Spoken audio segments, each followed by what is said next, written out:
नमस्कार, आदाब। आप सबका यहाँ समय निकाल कर आने के लिए बहुत बहुत शुक्रिया। मेरा ही नाम है प्रशांत किशोर। मैं वही प्रशांत किशोर हूँ जिसने 2014 में नरेंद्र मोदी का इस देश में अभियान चलाया है।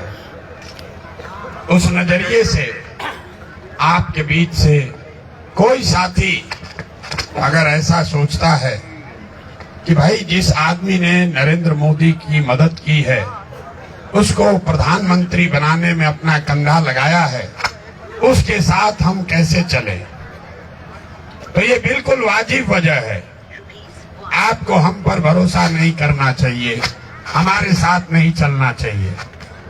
लेकिन अगर आप में से कुछ लोग ये जानते हैं कि 2014 में मोदी जहां कहीं भी मोदी और भाजपा हारे हैं, हराने वाला नेता और दल कोई भी हो, उन नेताओं और दलों के पीछे भी इसी प्रशांत किशोर ने कंधा लगाया है। 2015 में बिहार में, 2017 में पंजाब में, 2018 में तेलंगाना में, 2019 में आंध्र प्रदेश में, 2020 में महाराष्ट्र और दिल्ली में, 2021 में तमिलनाडु और पश्चिम बंगाल में, इतने राज्यों में भाजपा के खिलाफ लड़ने वाले दल और नेताओं की हमने मदद की है। लेकिन अब हमने वो काम 2 बरस से छोड़ दिया है, क्योंकि हमने देखा कि जिन लोगों की भी मदद करके हम लोग जिताते हैं, वो व्यक्ति, वो दल या तो अपनी सुविधा से या डर से खुद ब खुद जाकर भाजपा से मिल जाते हैं। 2015 आपको याद होगा, बिहार में महागठबंधन बनाकर नीतीश कुमार को जिताया गया। लेकिन जब तक मैं 2017 में पंजाब जीतता, नीतीश कुमार हम लोग को धोखा देकर वापस चले गए भाजपा में। 2017 में हम पंजाब जीते, लेकिन जब तक 18-19 में तेलंगाना आंध्रा जीतते, तब तक कैप्टन अमरिंदर सिंह जाकर भाजपा में शामिल हो गया। 2019-20 में आंध्र जीतने के बाद, तेलंगाना जीतने के बाद जब हम लोग महाराष्ट्र दिल्ली पहुंचे, तो पता चला कि जगन मोहन रेड्डी और केसीआर ने भाजपा से समझौता कर लिया। ये दौर चलता रहा, इसलिए हमने ये देखा, अनुभव किया कि ये काम करना बेकार है। आप किसी को जिताइए, जीतने के बाद वो डर से या मन से खुद ही भाजपा से समझौता कर लेता है। इसलिए 2021 में मैंने वो काम बंद कर दिया और बिहार में आकर ये जन सुराज के अभियान की शुरुआत की है। हम यहाँ आपसे आज बात करने आए हैं। ये चुनावी सभा नहीं है, मेरे लिए ये चुनावी सभा नहीं है। मैं वोट नहीं मांगता हूं। पिछले 2-2.5 बरस में मैं 5000 से ज्यादा गांव में पैदल चल के गया हूं और आज तक किसी के लिए हमने वोट नहीं मांगा। अफाक अहमद जीत कर आए हैं, इनसे भी पूछ लीजिए, आज तक हमने इनके लिए वोट नहीं मांगा। जीते हैं, वो जिताने की सलाहियत इनको दी होगी, मदद की होगी, लेकिन हम वोट नहीं मांगते। आपसे भी अमजद भाई के लिए वोट मांगने नहीं आए, लेकिन आपसे मशवरा करने जरूर आए। हमारे लिए ये चुनाव की मजलिस नहीं है, हमारे लिए ये मशवरे की मजलिस है। मशवरे की मजलिस इसलिए है कि आपसे ये मशवरा करने आए हैं कि जब आज पूरे देश में मुसलमानों को या भाजपा के खिलाफ लड़ने वालों को आगे का रास्ता नहीं दिख रहा है, तो इस्लाम में जो रास्ता बताया गया है कि जब आगे का रास्ता न दिखे तो बेशक मशवरे में खैर है। इसलिए मशवरा करने आए हैं। मशवरा आपसे करने इसलिए आए हैं कि आपके कौम में, आपके हदीस में ये बताया गया कि हर मुसलमान की ये जिम्मेवारी है कि वो अपने बच्चों के साथ इंसाफ करे। हिंदुओं के धर्म में ऐसी कोई बात हमारे धर्म ग्रंथों में नहीं कही गई है, लेकिन आपके हदीस में ये बात लिखी गई है कि हर मुसलमान का ये फर्ज है कि आप अपने बच्चों के साथ इंसाफ कीजिए, उसको अच्छा नाम दीजिए, उसकी अच्छी परवरिश कीजिए। और आज आपको मशवरे की जरूरत इसलिए है कि चाह कर भी आधा से ज्यादा मुसलमान अपने बच्चों के साथ इंसाफ नहीं कर पा रहे। आपके गांव में मैं अभी आया हूं, आप देखिए, अपने बच्चों की दशा देखिए। मैं सड़क पर आया हूं, अगर 100 बच्चे मिले हैं रास्ते में, आधे से ज्यादा आपके बच्चों के शरीर पर शुद्ध कपड़ा नहीं है। ज्यादातर छोटे बच्चों के पैर में हवाई चप्पल भी नहीं है। आज शुक्रवार है, मैं दावे के साथ कह सकता हूं कि ज्यादातर मुस्लिम परिवार के बच्चे आज पढ़ाई करने नहीं गए, या पढ़ने अगर गए तो किसी सरकारी विद्यालय में खिचड़ी खाकर दिन भर रोड पर मैदान में दौड़ रहे हैं, और आप चाह कर भी उसके साथ उसकी मदद नहीं कर पा रहे। मेरे भाई, इसलिए मशवरे की जरूरत है। मशवरे की जरूरत इसलिए है कि जिस इस्लाम के कुरान की शुरुआत का पहला शब्द है इकरा, आपके अल्लाह का पहला शब्द है इकरा। आप जब कुरान पढ़ते हैं, पहली आयत कहती है इकरा बिस्मि रब्बिकल लजी खलक, पहला शब्द है पढ़ो। और वो कौम आज देश की सबसे अनपढ़ कौम है, और कोई आप में बैठा हुआ आदमी ये मशवरा नहीं कर रहा है कि हमारे बच्चे कैसे पढ़ेंगे।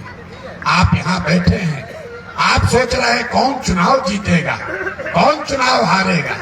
भाई, कोई चुनाव जीते कोई हारे, जब तक आपके बच्चे पढ़ेंगे नहीं तब तक आपका भला होने वाला नहीं है। और इसलिए मशवरे की जरूरत है। आपको हमको मशवरे की जरूरत इसलिए है कि जिस देश के आजादी की लड़ाई में आपके पूर्वजों ने हिंदुओं के साथ मिलकर अपना खून पसीना बहाया है, उसी देश के पार्लियामेंट में आज आपके विरोध में मुसलमानों के हित को अनदेखा करके वो कानून बनाए जा रहे हैं जिससे मुसलमानों का एक बड़ा तबका इत्तेफाक नहीं रखता है। इसलिए आपको मशवरे की जरूरत है। लेकिन सबसे बढ़ के मशवरे की जरूरत इसलिए है कि 10 करोड़ वोट मुसलमानों ने 10 करोड़ वोट जिन दलों को, नेताओं को दिया है, आज जब आपके मसले खड़े होते हैं, आपके किसी समाज के लोग को लिंच कर दिया जाता है, तो जिन्होंने 10 करोड़ आपका वोट लिया है वो भी आपके बच्चों की आवाज बनकर खड़ा नहीं होते हैं। इसलिए आपको मशवरे की जरूरत है। जन सुराज वोट मांगने का अभियान नहीं है। हम आपको ये बताने आए हैं आपकी ये दुर्दशा क्यों है, इसको सोचने की जरूरत है। हमें किसी ने बताया कि इस गांव में लोग अमजद भाई से थोड़े नाराज हैं।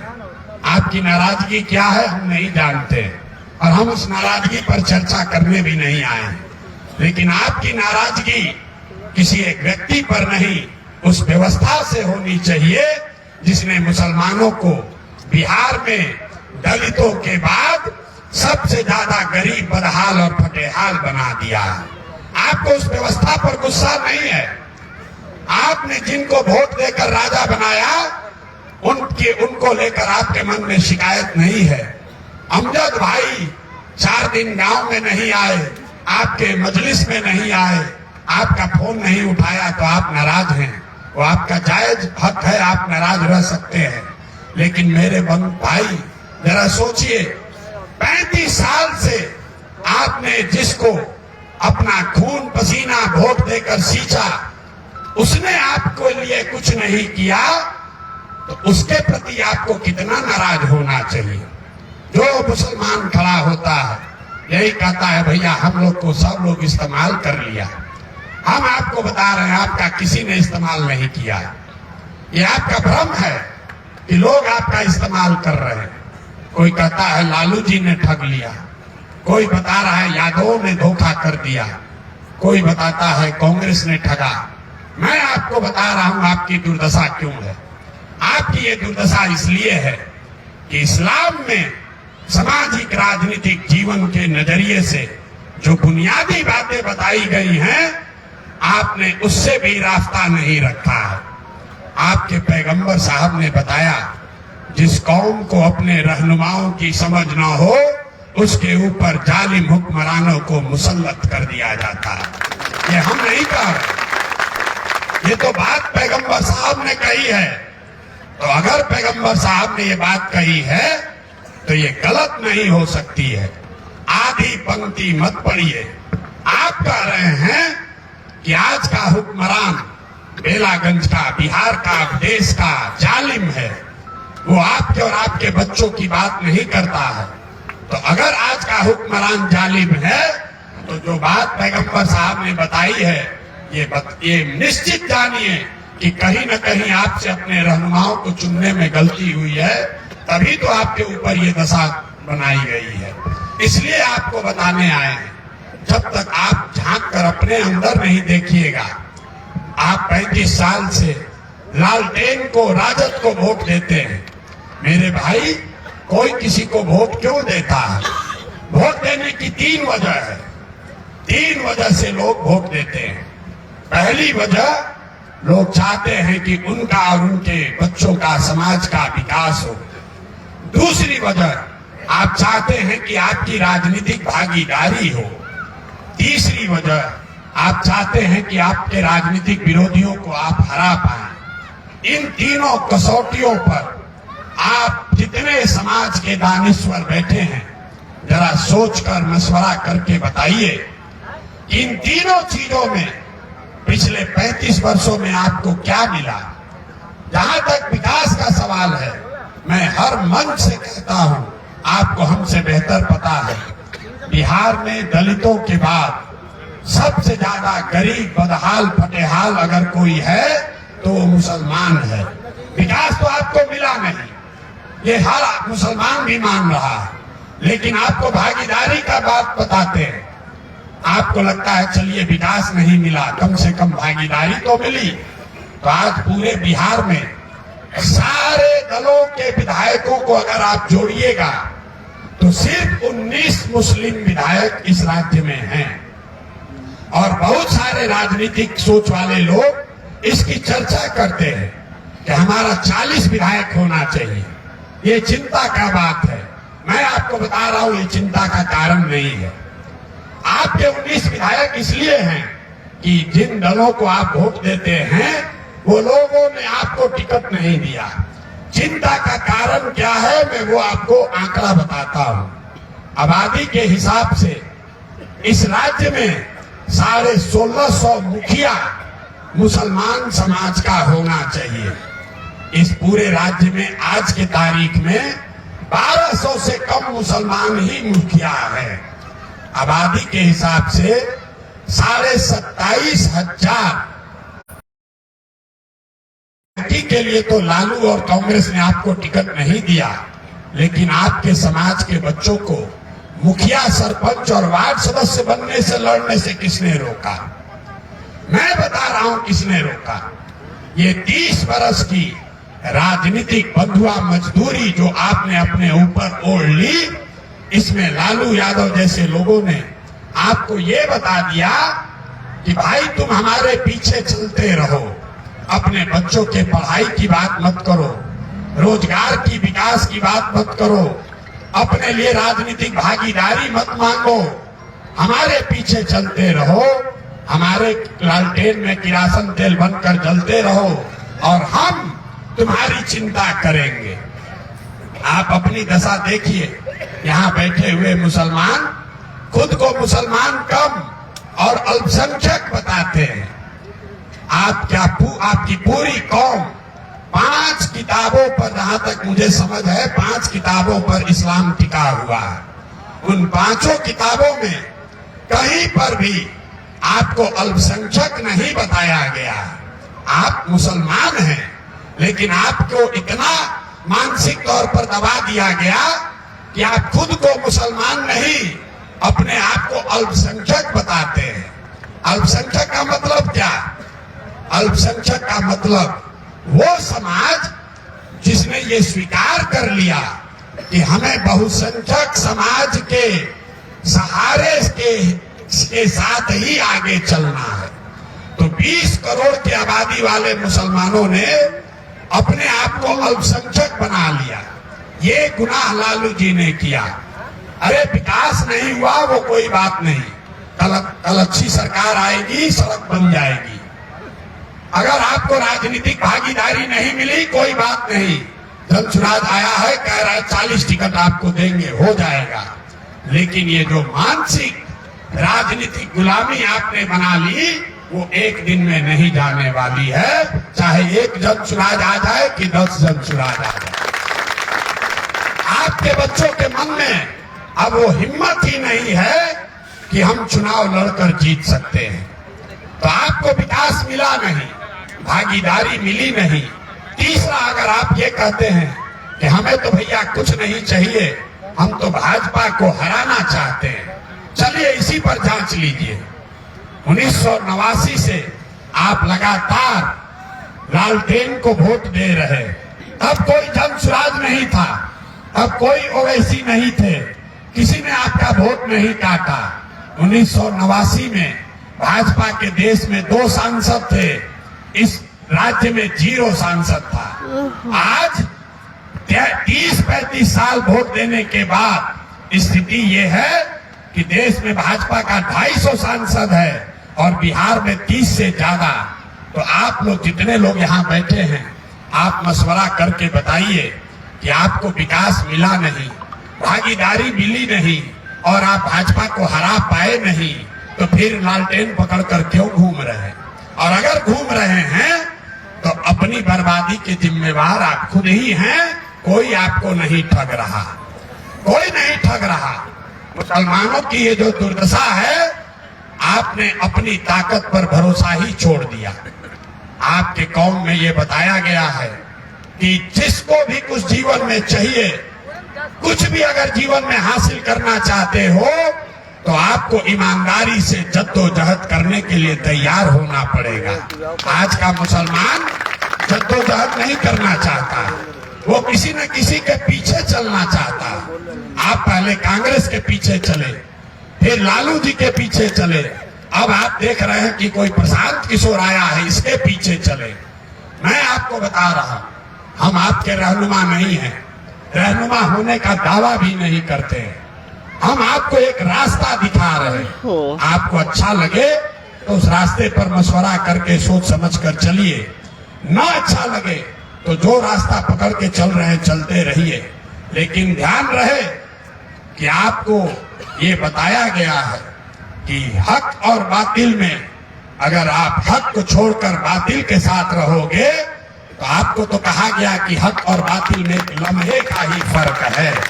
आप तो 35 बरस से गलती किए जा रहे हो, तो आपके साथ ये दुर्दशा नहीं होगी तो किसकी दुर्दशा होगी?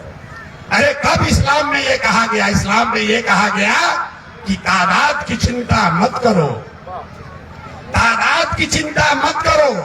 और आज का मुसलमान तादाद ही देखता है, कौन जीत रहा है।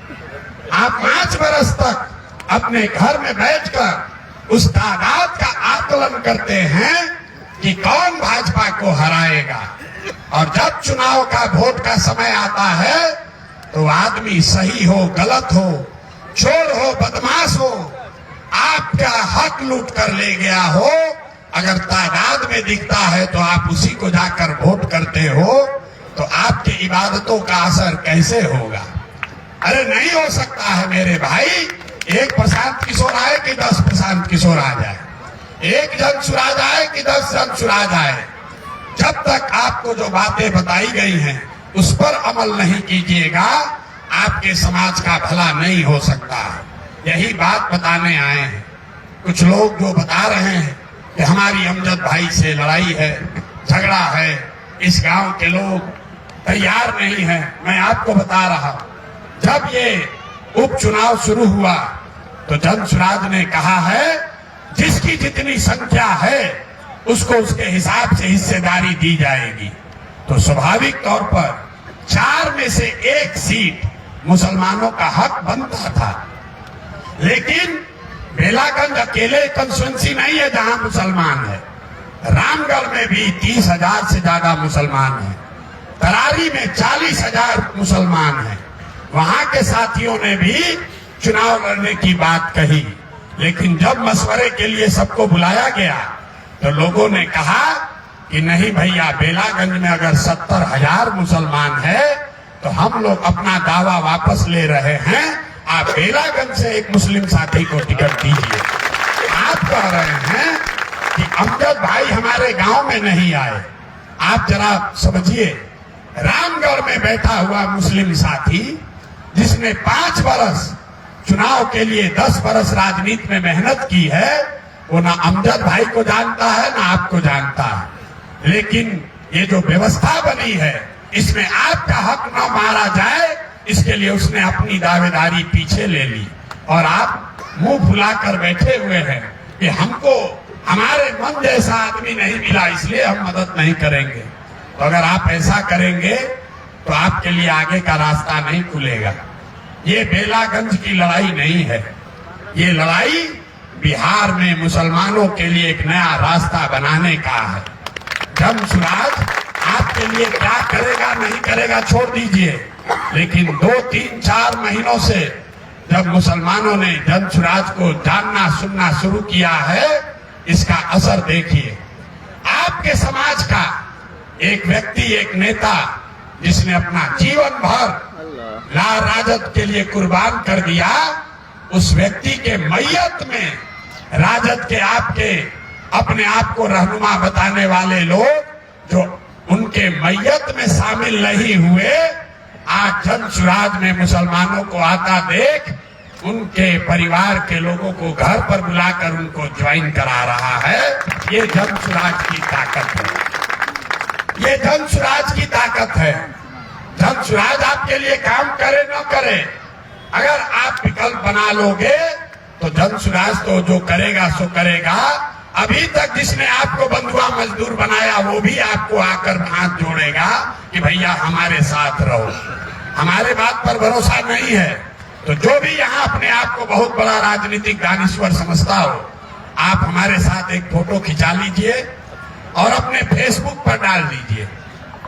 जिस नेता ने 5 बरस तक आपका फोन भी नहीं उठाया होगा, अगले 24 घंटा के अंदर आपको फोन भी करेगा और आपके घर भी आएगा कि चचा काहे नाराज हैं, क्यों जा रहे हो जनसुराज में। ये ताकत है जनसुराज की, ये ताकत है नई व्यवस्था की। अब एक अंतिम बात कह के खत्म करेंगे। मुसलमानों को चिंता तादाद की बहुत है। आप किसी को वोट नहीं देते, आप चुनाव तक इंतजार करते हैं कौन जीतेगा हम उसको वोट देंगे।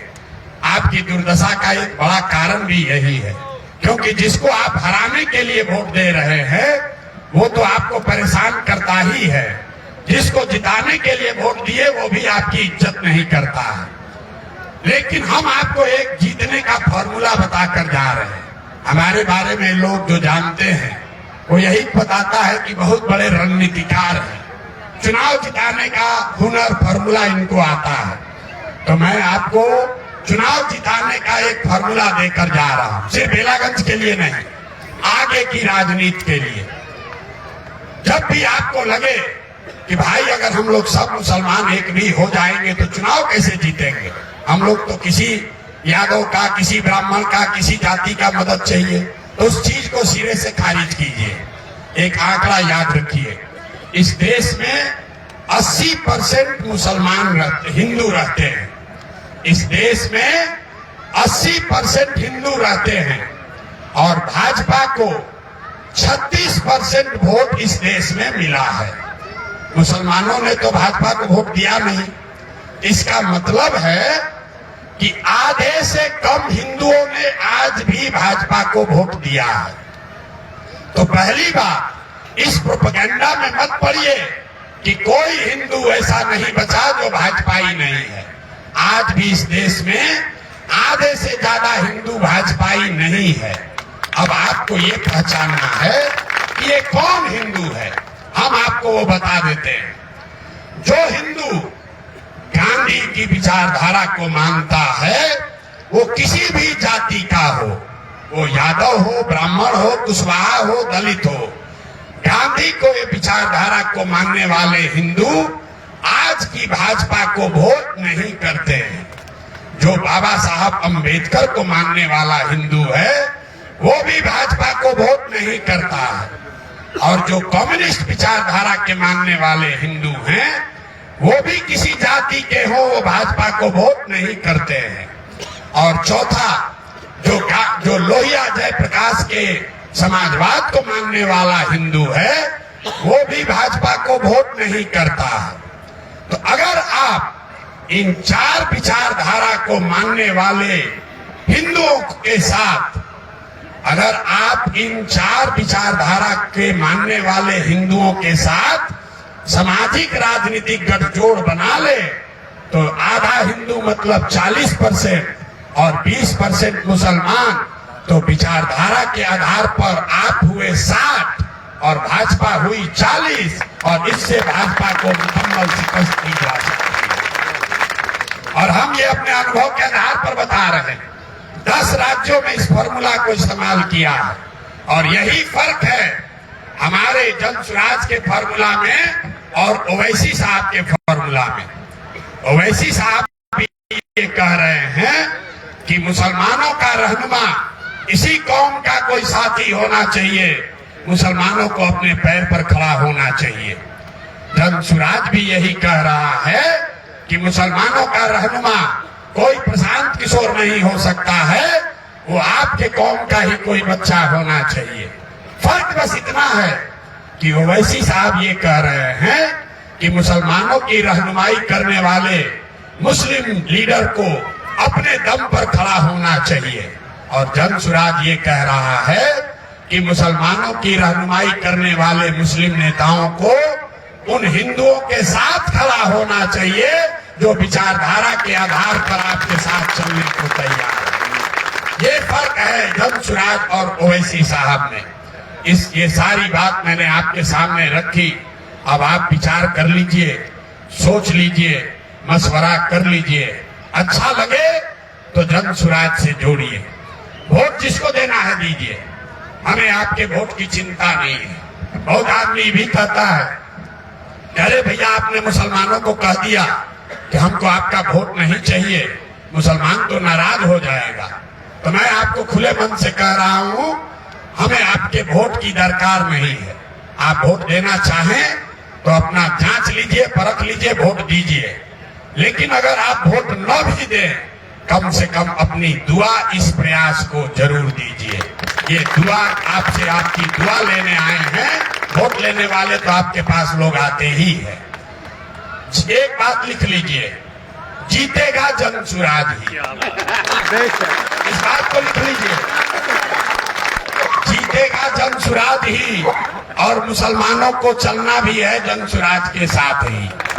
आपको सारे मशवरे के बाद एक ही बात तय करनी है। तय इतना ही करना है कि आप अभी से हमारे साथ चलेंगे या जीतने के बाद चलेंगे। अगर आप अभी चलोगे हमारे साथ, तो निश्चित तौर पर हमारी लड़ाई आपके कंधों, आपके बाजुओं की ताकत से थोड़ी आसान हो जाएगी। लेकिन अगर आप किसी वजह से हमारे साथ नहीं भी आए, तो भी आपके पास मेरा निमंत्रण है। जीतने के बाद फिर से मैं आपके पास आऊंगा और आपको साथ लेकर चलूंगा। लेकिन ताली बजाने से पहले समझ लीजिए कि अगर जीतने के बाद आए, अभी आपने साथ नहीं दिया, और जीतने के बाद आपको लेकर चलने आए, तो हरजाना तो भरना पड़ेगा। मैं शाकाहारी आदमी हूं। जब जीत कर आऊंगा तो आपके घर सेवई भी खाऊंगा और आपको अपने साथ लेकर आगे चलूंगा। खैर भैया, आप कर लीजिए, और अगर अच्छा लगे तो यहां से जन सुराज के प्रत्याशी को इतने मत से जिताइए कि पूरे बिहार में मुसलमानों को 40 सीट मिले और उनको ये भरोसा हो जाए कि हम जीत पर आ सकते हैं। इसलिए व्यक्तिगत लाभ द्वेष की बात छोड़ दीजिए। हमने कहा है कि जन सुराज 40 कम से कम 40 विधायक मुसलमानों के लड़ाएंगे हम। ये इसलिए नहीं कि हमको मुसलमानों से कोई ज्यादा प्यार है, ये जन सुराज के संविधान में लिखा हुआ है कि जिस समाज की जितनी संख्या है उसको उतनी भागीदारी मिलेगी ही मिलेगी। अगर यादव समाज के 15% आबादी है तो 30-35 विधायक यादव समाज का लड़ेगा ही लड़ेगा, वो वोट दे या ना दे। तो आपको ये भागीदारी मिलनी ही मिलनी है। हमने एक कदम और आगे चढ़कर बोला है। इस बात को आपके जितने भी यहाँ लालू जी के और लालटेन के समर्थक हैं सुनकर जाइए। हमने कहा है कि अगर लालू जी सही में राजद वाले मुसलमानों के हितैषी हैं तो वो ऐलान करे, जहां से भी मुसलमान को राजद टिकट देगी जन सुराज वहां से मुसलमान नहीं लड़ाएगा। आप देख के दिखाओ, आप देख के दिखाओ। वो नहीं कर सकते हैं क्योंकि वो उन सीटों पर जहां आपकी संख्या है वहां वो आपको नहीं अपने लोगों को लड़ाते हैं, वो ये नहीं कर सकते हैं। एक आपको अंतिम बात बताऊंगा, अब फिर आप लोग घर जाइए। इस राज्य में सबसे ज्यादा मुसलमान किस जिले में है? आपको लगेगा किशनगंज में होगा, नहीं। इस राज्य में सबसे ज्यादा मुसलमान कटिहार जिले में है। सबसे बड़ी आबादी मुसलमानों की कटिहार में है और 35 साल से आपके वोट से जिस लालटेन का रोशनी बना हुआ है, हम आपको खुली चुनौती दे रहे हैं, जाकर देख लीजिए। उस कटिहार से 35 वर्ष में लालू जी के पार्टी ने आज तक एक भी मुसलमान को उम्मीदवार नहीं बनाया है। आप इस बात को सुन लीजिए। जिस समाज का 100% वोट लालू जी को 35 वर्ष से मिल रहा है, उस समाज की सबसे बड़ी आबादी कटिहार में है और आज 35 वर्ष में लालू जी ने कटिहार में कभी किसी मुस्लिम को अपना उम्मीदवार नहीं बनाया। आपको उम्मीदवार वहां बनाते हैं जहां आपकी आबादी 20,000 30,000 है। बेलागंज में 70,000 है तो ये सुरेंद्र जी लड़ेंगे, और जहां 30,000 होगा वहां कोई मुसलमान लड़ेगा। आप हार जाइएगा तो फिर कहेगा कि क्या करे, तुमको देते हैं टिकट तो तुम हार जाते हो। आप खुदे कहते हैं ये भैया छोड़िए, आप अपने लड़ाइए, हम लोग पीछे ही चलेंगे। इसलिए हम आपको कह रहे हैं कोई पोलराइजेशन का खतरा नहीं है। हम रोज मुसलमानों को बैठाकर हम आपकी आयत पढ़ रहे हैं। कहाँ कोई हिंदू हमको कहता है कि क्यों पढ़ रहे हैं? कोई पोलराइजेशन वगैरह नहीं है। ये नेताओं ने आपको अपना वोट लेने का एक जरिया बनाने के लिए आपके मन में डर बैठाया है। हिंदुओं को आपसे कोई लड़ाई नहीं है। उन हिंदुओं की लड़ाई हो सकती है जो भाजपा के विचारधारा के मानने वाले हैं। सामान्य हिंदू को मुसलमान से कोई झगड़ा नहीं है। मैं अपने अनुभव के हिसाब से बता रहा हूं और आपसे भी आग्रह करूंगा कि सिर्फ मुसलमानों की बात मत कीजिए, अपने हिंदू भाइयों को भी साथ लेकर चलिए। यहाँ बैठा हुआ कोई ऐसा मुसलमान नहीं है जिसका 2 4 5 हिंदू साथी मित्र न हो। आप बेलागंज के चुनाव में अपने उन 5 हिंदू भाइयों से मिलिए, अपने मित्रों से मिलिए और उसको कहिए कि आपको वोट दे। तो जो संख्या आपकी 70,000 है, अगर आप यहाँ बैठे हुए लोग, अगर आप 2-2 हिंदू से भी अगर मिलकर उसको समझा लिए तो आपकी संख्या डबल हो जाएगी, 1.5 लाख हो जाएगी। इसलिए सिर्फ मुसलमानों के इकट्ठा होने से नहीं होगा। आप अपने तो इकट्ठा होइए, लेकिन उन हिंदुओं को साथ लेने से मत चूकिए जो आपके साथ चलना चाहता है, आपके साथ रहना और राजनीति करना चाहता है। आप आए, आपने हमारी बात सुनी, इसके लिए बहुत बहुत धन्यवाद। अच्छा लगे तो इससे जुड़िए और न अच्छा लगे, न भरोसा बने तो जहां हैं वहां रहिए। लेकिन हम इतना ध्यान रखिए कि उस लालटेन में किरासन तेल बनकर जलिएगा तो जलेगा आपका भविष्य, जलेगा आपके बच्चों का मुस्तकबिल, और रोशनी कहीं और होगी, आपके घरों में प्रकाश नहीं होगा। बहुत